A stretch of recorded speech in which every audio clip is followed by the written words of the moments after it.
ఈరోజు పరమేశ్వర్ పాటిల్ పాదయాత్ర చేయాలని అనుకున్నాడు. ఏంటి కారణం? ఎందుకోసం ఆయన పాదయాత్ర చేయాలి, ఈ పార్టీని బలోపేతం చేయాలి, ముందుకు పోవాలి అని ఎందుకు అనుకోవాల్సి వచ్చింది? దానికి ఒక బలమైన కారణం ఉంటుంది. ఏది ఊరికే ఉండదు, తమాషకు ఉండదు. బీఆర్ఎస్ పార్టీ ఆశామాషిగా ఏదో తమాషకు రాజకీయాల కోసం పుట్టింది కాదు. రాజకీయమే అనుకుంటే మీ మధ్యలో కొంతమంది ఏడాకులపల్లి మిత్రుల్లో ఉన్నారని నాకు ఇంతకుముందు హరీష్ చెప్పినాడు. అప్పుడు నేను మంత్రిగా ఉండే టైంలో ఏడాకులపల్లికి వచ్చినాను. ఆ ఏడాకులపల్లి చెరువు ఇవాళ పడుచుకోకపోతే ఆ రోజు నేనే నిలబడి బ్రహ్మాండంగా చేస్తే ఇప్పుడు ఆ చెరువు అన్నం పెడతా ఉంది. మనకు అధికారం లేకపోవడమో, పదవులు లేకపోవడమో, రాజకీయాల కోసమో పుట్టిన పార్టీ కాదు ఇది.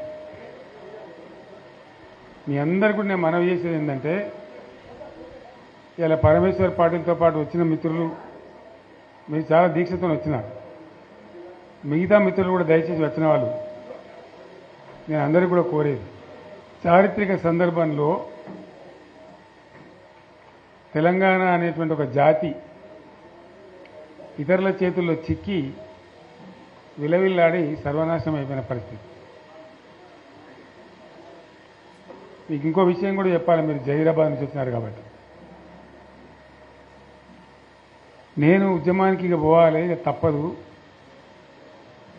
తెలంగాణ అయితే తప్ప ఈ గడ్డకు విముక్తి రాదు, ఈ రైతులు బాగుపడరు, ఖచ్చితంగా 600 తేల్చుకోవాలని చెప్పి ఒక నిర్ణయానికి వచ్చినాయి. నిర్ణయానికి వచ్చిన తర్వాత రంగారెడ్డి జిల్లాలో నాకు ఒక భూమి ఉంది. ఇక గవర్నమెంట్ ఇళ్లలో మనం ఉండొద్దు కదా ఉద్యమం చేసేటప్పుడు, ఇండిపెండెంట్గానే ఉండాలని చెప్పి నిర్ణయం చేసుకొని ఆ భూమిని అమ్మేసి బంజారాహిల్స్లో నేను ఉండే ఇల్లు కొనుక్కున్నాను. కొన్ని డబ్బులు మిగిలి ఉండే, మిగిలితే కన్నా భూమి కొందామంటే ఒక ఆయన కలిసింది నాకు. వాళ్ళు కలిసిన ఆయన కాళహస్తి ఆయన గోపాలకృష్ణారెడ్డి అని నా దోస్తుండే. ఎక్కడ పోయినామంటే ఇట్లా ఇల్లు కట్టుకుంటున్నా అని చెప్పి కొన్ని డబ్బుల్ని భూమి కొనుక్కోవాలంటే, నెల్లూరు ఆయన ఒక ఆయన ఉన్నాడు, నేను రేపు చెప్తాను, నీ దగ్గరికి వస్తాడు, ఆయన తీసుకుపోయి నీకు భూములు చూపెడతాడు అని చెప్పాడు. ఎవరు? నెల్లూరు ఆయన. సరే రాని మానికైతే చూద్దామని నేను పొద్దున వచ్చింది. వచ్చిన తర్వాత పోదాం సార్ అని బయలుదేరింది. బయలుదేరిన తర్వాత ఇక చక్కగా నారాయణఖేడ్ దాకా పోవాలి సార్ అని. సరే మంచిది పా అని చెప్పి సదాశివపేట కన్నా ముందు నుంచి చూపెడుతుంది నాకు. సదాశివపేట కన్నా జర ముందు నుంచి ఆడ 1700 ఎకరాలు ఆయనే అడ్వాన్స్ ఇచ్చింది. 1700 ఎకరాలు. ఇక ఆ నుంచి ముందుకు పోతుంటే ఇది పలానా అనేది, ఇది పలానా అనేది, ఇది పలానా అనేది చెప్పుకుంటా జైరాబాద్ టౌన్కి వచ్చింది. వచ్చిన తర్వాత కొంచెం మన ఇప్పుడు అది మొగడంపల్లి మండలం అయిందేమో, ఆడ దిక్కు తీసుకొని పోయింది కొంత దూరం. అప్పుడు జైరాబాద్ మండలం ఉండేది. తీసుకొని పోయి చూపించింది ఇవన్నీ పలాంది పలాంది. అలా ఒక్కంది కూడా మన తెలంగాణలో పోయలేదు, అన్ని ఆంధ్రలో పోయలేదు. సరే ఇంకేం చూపెడతామని అడిగింది. ఇంకా చాలా ఉన్నాయి సార్, నారాయణఖేడ్కి కూడా పోవాలి, నాకు అర్థమవుతుంది కదా, తెలుస్తుంది కదా అని చెప్పి సరే ఇలా లద్దు బాయిసాబిగా రేపు తిరుగుదామని చెప్పి తెల్లారి మళ్ళీ తీసుకొని పోయాం. ఇక పోయి అటు నారాయణఖేడ్ దిక్కు చాలా దూరం పోయినాం. మన బీదర్ రోడ్ పోయి పోతాం కదా, అటు చాలా దూరం పోతే ఇప్పుడు ఈయనది ఒక 60 ఎకరాలన్నది, నన్ను దొరకపోయినది, అక్కడ చెరుకు పెడుతున్నారు. జరిగి మళ్ళీ మొగడంపల్లి ఇతరులకి జైరాబాద్ రూరల్ మండలం తీసుకొచ్చి వచ్చిన మన బుదేరా గుట్ట ఉంటుంది కదా, అసలు మట్టి గుట్ట ఎక్కించి నిలబడితే మొత్తం కనబడుతున్నాయి ఇట్లా మామిడి తోటలు, ఫామ్ హౌజులు. ఆడ చూపెడుతుంది ఇదే వాళ్ళదంటే ఇది సత్యరాజు గారిదండి 300 ఎకరాలు, ఇది పలాని అన్ని ఆంధ్రలో పేర్లే. మన జైరాబాద్ నియోజకవర్గంలో కూడా, నారాయణఖేడ్ నియోజకవర్గంలో కూడా అవి చూసిన తర్వాత నేను రాత్రి హైదరాబాద్ వచ్చిన తర్వాత మిత్రులతో మాట్లాడి ఇక ఉన్న తెలంగాణ ఇప్పటికే పోయింది, 600 సరే తెలంగాణ కావాల్సింది, ఇక ప్రాణం పోయినా సరే కొట్టాలని చెప్పి జైరాబాద్ నారాయణఖేడ్ చూసి వచ్చిన తర్వాతనే ఇంకింత బలమైన నిర్ణయం తీసుకొని మొండిగా పోరాటానికి పోయినాం. ఇంకో విషయం కూడా మీకు నేను చెప్పాలి. అయితే ఇతరులు వచ్చి తెలంగాణ భూములు ఆక్రమించడానికి, తెలంగాణ ఉద్యోగాలు కొట్టేయడానికి, తెలంగాణ నీళ్లు మలుపుకొని పోవడానికి ఎవరు కారణం దీనికి? దయచేసి బాగా ఆలోచించాలి. నేను చెప్పేది వట్టి ముచ్చట కాదు. మీరు వచ్చిన వాళ్ళు కూడా వట్టి వాళ్ళు కాదు. ఎందుకు జరిగింది 60 ఏళ్ళు తెలంగాణతోని? ఈ పరాశకాలు ఎవరు? ఆజ్ఞుడు ఎవడు? దీని కారకులు ఎవరు? ఇది చాలా ముఖ్యమైన విషయం.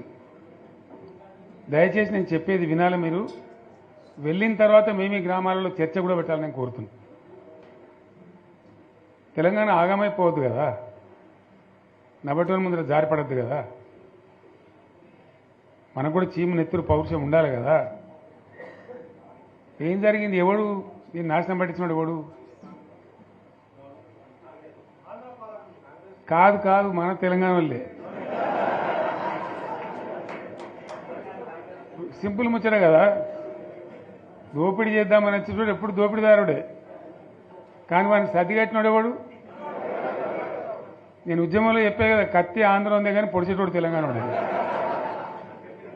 వాస్తవం చెప్తున్నాను నేను మీకు. ఆ రోజు కూడా అదే కథ. తెలంగాణలో గట్టిగా ఉంటే ఆనాడున్న కాంగ్రెస్ నాయకులు సమస్య లేదు, మాది మేము ఉంటామంటే ఎందుకు కలుపుతుంది ఆంధ్రతోని? ఏమక్కర ఏర్పడుతుండే? మనోళ్ళ యొక్క తెలివి తక్కువతనము, బలహీనతనే మనల్ని జబర్దస్తి కొంతపోయి ఆంధ్రలో కలిపింది.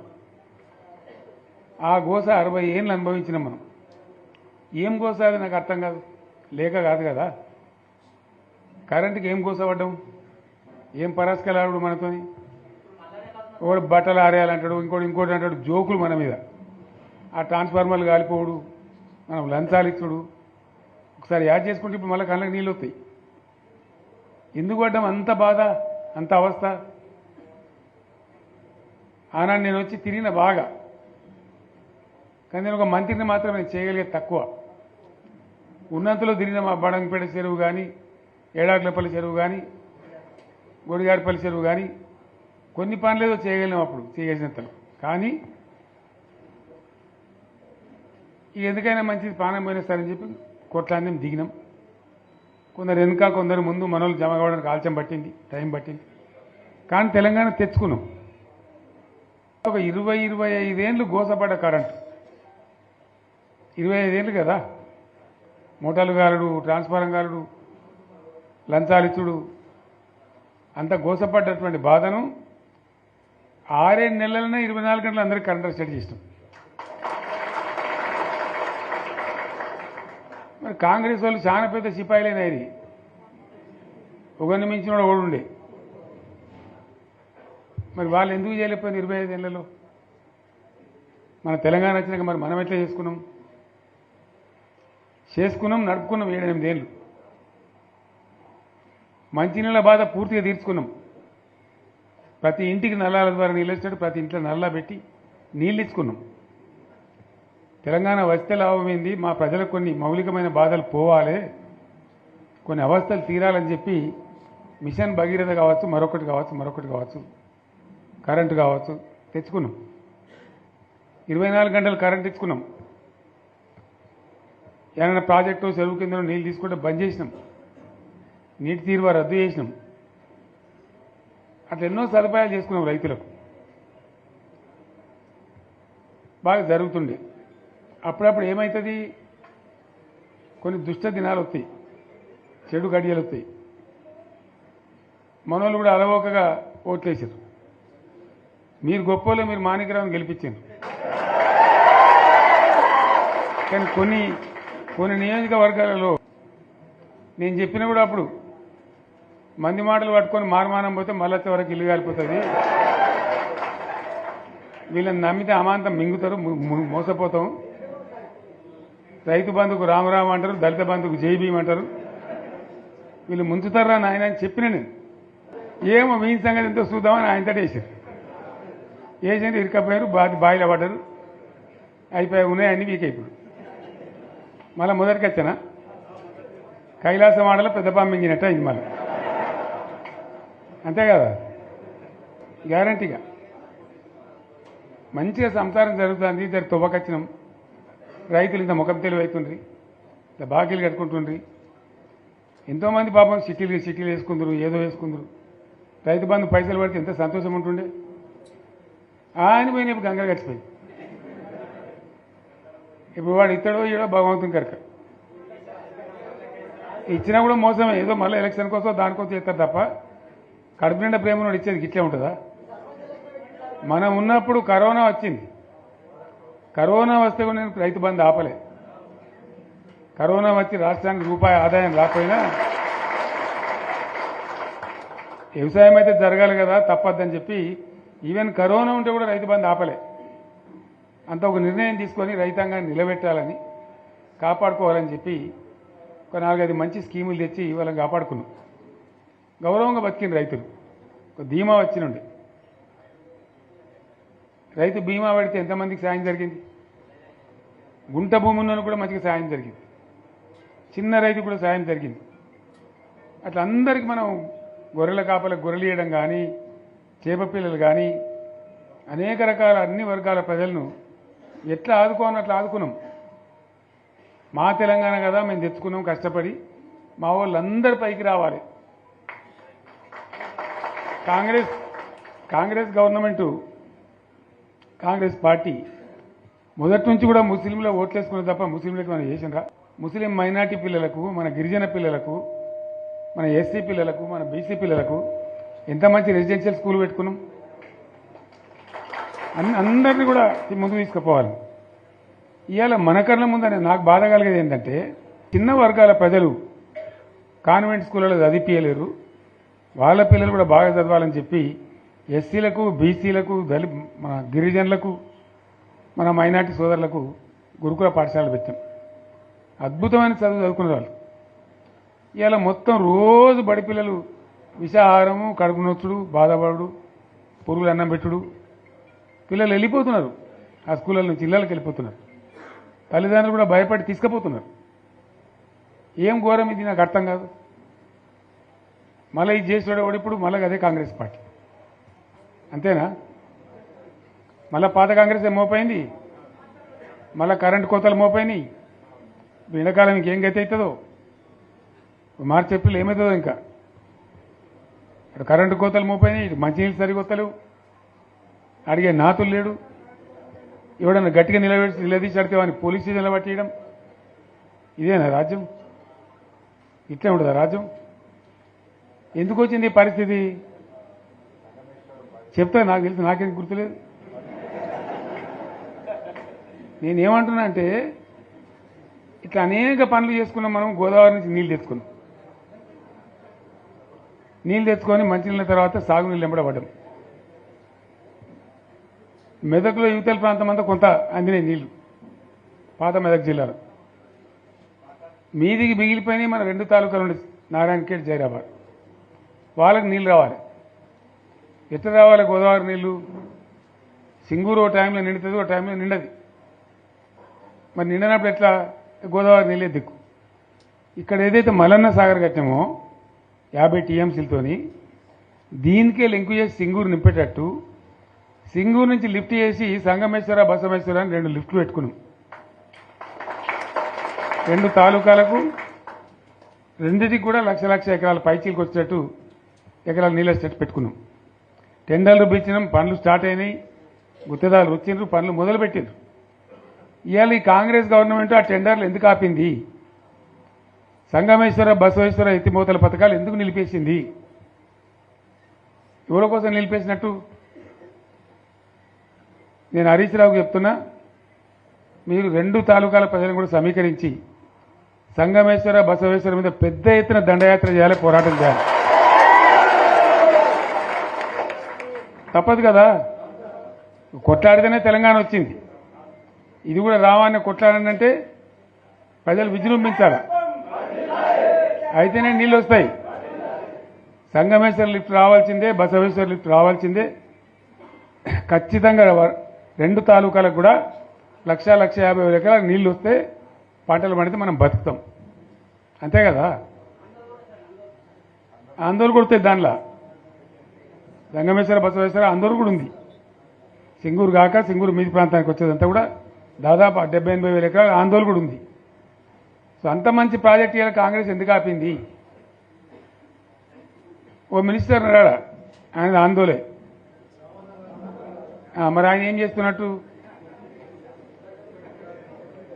మంత్రి పదవులు, ముఖ్యమంత్రి పదవులు ఎందుకు?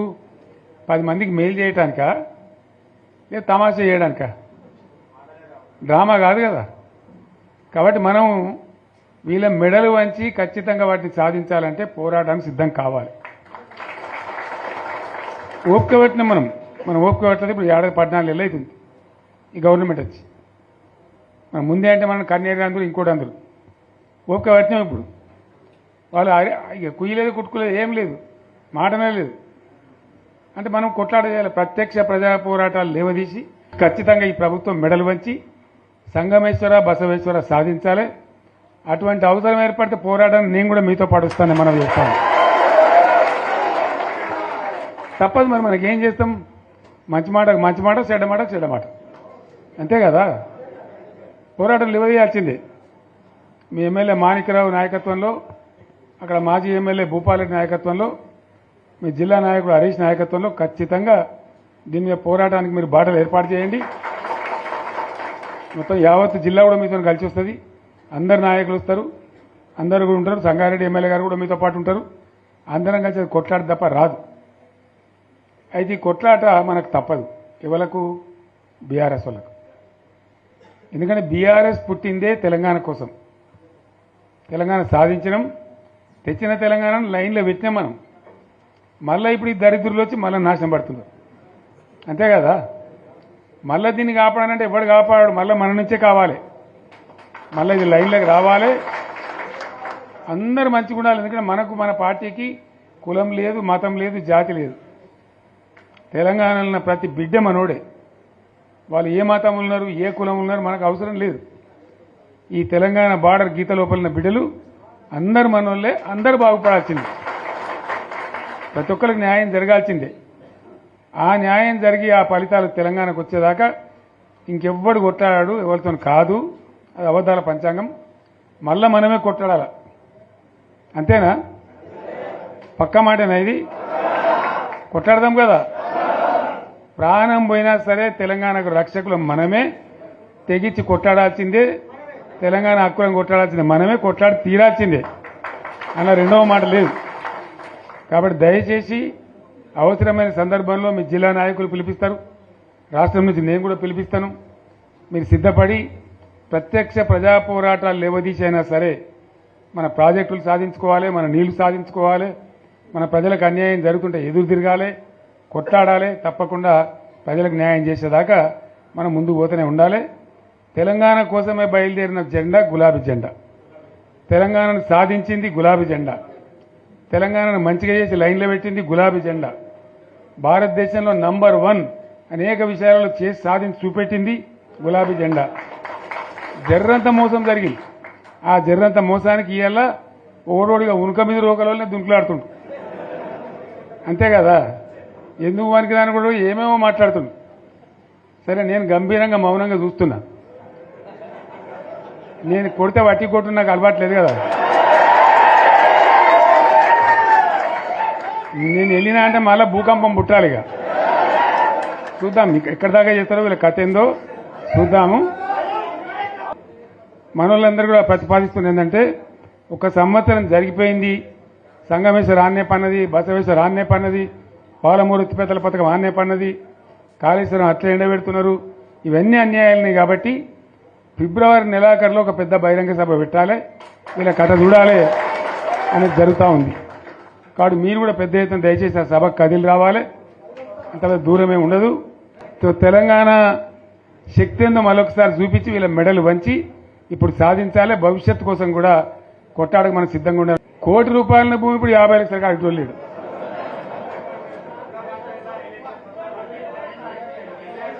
ఈ ఒక్కని బాధగా వచ్చారు హైదరాబాద్కి. అందులోకి ఇద్దరు ముస్లిం సోదరులు వచ్చారు. साहब सोप तबाह हो गया, इफलासी मुफ्त क्या तबाह होगा, तुम्हारे क्या हो, तुम हैदराबाद में तुम लोग हैं. मेरा कारोबार है साहब, मेरा छोटा मोटा कारोबार है, होटल भी है, 70% गिर गया. अब हर कोई पूछ रहे, हर कोई केसीआर को याद कर रहा है साहब अंటారు. వాళ్ళు మాట్లాడుతున్నారు. ఎక్కడ ప్రతి ఒక్కరు భూముల ధరలు పోయినాయి, మన్ను పోయినాయి, మసానం అన్ని పోయినాయి. ఎంత మంచిగా 4 ఎకరాల రైతు నేను 4 కోట్ల ఆసామని అనుకుంటుండే, అంత ధీమా ఉండే, ఎంత బాగుండే. హైదరాబాద్ నుంచి అడిగితే కూడా వచ్చి మనం ఇవ్వకపోదాం భూములు, డిమాండ్ పెరగానని. అంత బ్రహ్మాండంగా మారుమూల ప్రాంతంలో కూడా 40 లక్షలు 50 లక్షలు ఎకరానికి ఉండే. అటువంటిది సగానికి సగం పడిపోయి మొత్తం నాశనం చేశారు. వీళ్ళని ఇట్లే వదిలిపెడితే ఇంకింత నాశనం అవుతుంది. కాబట్టి మనం కొట్లాడాల్సిందే. నేను ఇంకొక మాట మీకు చెప్తా. ఎలక్షన్లలో నేను మస్తుగా చూసిన 50 ఏళ్లలో పార్టీలు గెలితాయి, ఓడతాయి. ఇంత మాయలు మీ ఏడాది లోపలనే కాంగ్రెస్ పార్టీ దొరికితే కొడతాం రానంత కోపంలో ఒక్కటే ఏడాది లోపు. ఇంకా వాళ్ళ బొంద తెలివికి నిన్న వాని పార్టీడే మంది పెట్టలు, అదేందో పోలింగ్ పెట్టిన వాడు చూసిరా మీరు. ఆ పోలింగ్ పెడితే 70% మనకు వచ్చింది, 30% మనకి వచ్చింది. వాడు పెట్టింది, మనం పెట్టింది కాదు. 75 ఇది పరిస్థితి. అదే నేను ఏమంటున్నా అంటే, ఫామ్ హౌస్ అంటే ఇది ఏముంటుంది, వారి ఉంటుంది, మక్కు ఉంటుంది, అల్లం ఉంటుంది. కాంగ్రెస్ వాళ్ళు అయితే మనిషి చేస్తే పారబడి తవ్వచ్చు కూడా లంగత. దీన్ని ఫామ్ హౌస్ అని మనం బదనాం చేసి అంతే కదా. నేను ఏమంటున్నా అంటే, అన్ని మబ్బులు వీడిపోయినట్టు ప్రజలకు అన్నీ తెలిసిపోతున్నాయి. మంచి ఏంది, చెడ్డ ఏంది, ఏం జరిగింది అన్నీ ఇంకా ఘోరమవుతుందని చెప్తున్నా. వీళ్ళ తెలివితక్కువతనానికి ఏమైంది, నిన్న మొన్న రిపోర్ట్ వచ్చింది. Comptroller and auditor general of India అని కాగ్ అంటారు దాన్ని. కాగ్ రిపోర్ట్ వచ్చింది. గవర్నమెంట్లో వచ్చిన ఆదాయం కంటే 13,000 కోట్ల రూపాయల ఆదాయం తగ్గిపోయింది. ఇంకా మార్చికి పోయే వరకల్లా ఇంకో 3-4 వేల కోట్లు అవుతుంది. అంటే 15,000 కోట్ల ఆదాయం పోతుంది. 15,000 కోట్లు పెంచుకుంటూ పోయినా, నేను చెప్పి చేసుకుంటూ పోయినాం. ఏడాది 10 నుంచి 15,000 కోట్ల ఆదాయం పెరిగేది మన టైంలో. అంత జాగ్రత్తగా మనం వ్యవహారం చేసినాం. ఇవాళ ఉల్టా 15,000 కోట్లు పడిపోయింది. ఇంకా వాడేమిస్తాడు, ఇంకేమైనా ఇస్తారా? ఇంకో 4-5 నెలలు అయితే జీతాలకే కష్టమైంది ఉంటుండ్రు. అందరు పెండింగ్ పెట్టి రిటైర్ అయిన దొరుకుతలు పైసలు మీరు చూస్తాను కదా పేపర్లలో. సో ఆ విధంగా రాష్ట్ర ఆర్థిక పరిస్థితిని కూడా దివాలా తీయించారు. ఇవాళతోనేం కాదు, 100కు 100% ఇప్పటికే ప్రజల నిర్ణయానికి వచ్చిండ్రు. డెఫినెట్గా రాబోయే గవర్నమెంట్ మనదే అని అనుమానం కూడా అవసరం లేదు. ఏమాత్రం అనుమానం అవసరం లేదు. ఆ విధంగా పరిస్థితి ఇప్పటికే తయారై ఉంది. కాబట్టి దయచేసి నేను మీ అందరినీ కోరేది, మీకు మంచి ఎమ్మెల్యే ఉన్నాడు మాణిక్రావు గారు. ఆయన నాయకత్వంలో మంచిగా పనిచేసి మంచిగా ముందుకు పోయి చాలా చక్కగా మంచి ఫలితాలు భవిష్యత్తులో సాధించాలి. పరమేశ్వర్ పాటిల్ గారికి, వారు వెంట వచ్చిన మిత్రులకు నేను ప్రత్యేకంగా ధన్యవాదాలు చెప్తా ఉన్నా. ఇటువంటి కార్యకర్తలు, ఇటువంటి నాయకులే పార్టీకి పట్టుకొమ్మలు, తెలంగాణ జాతి రత్నాలు. తెలంగాణకు ప్రమాదం వచ్చిందన్నప్పుడల్లా ఇటువంటి బిడ్డలే అక్కడో లేచి నిలబడి మళ్ళా మా తెలంగాణని ఆ సోయి చూపెడతా ఉన్నారు. మీరు నడిచిన 140 కిలోమీటర్ల పాదయాత్ర వృధా పోదు. ప్రజలందరూ మిమ్మల్ని చూసిండ్రు. దాంగా తోపుంట కూడా మీతో ఎంతోమంది మాట్లాడిండ్రు, అడిగిండ్రు మిమ్మల్ని ఎందుకు పాదయాత్ర ఇస్తున్నది. మీరు కూడా అందరికి చెప్పిండ్రు, అంతే కదా. మీకు కూడా అర్థమైంది ప్రజలు ఎంత వ్యతిరేకం ఉన్నదనేది. సో ఆ రకంగా మీ పాదయాత్ర వృధా పోదు, మీ కష్టం వృధా పోదు. తప్పకుండా రాబోయే రోజుల్లో విజయం మనదే. అయితే మన విజయం మన కోసం కాదు, అది తెలంగాణ విజయం కావాలి, తెలంగాణ ప్రజల విజయం కావాలి, తెలంగాణ రైతుల విజయం కావాలి.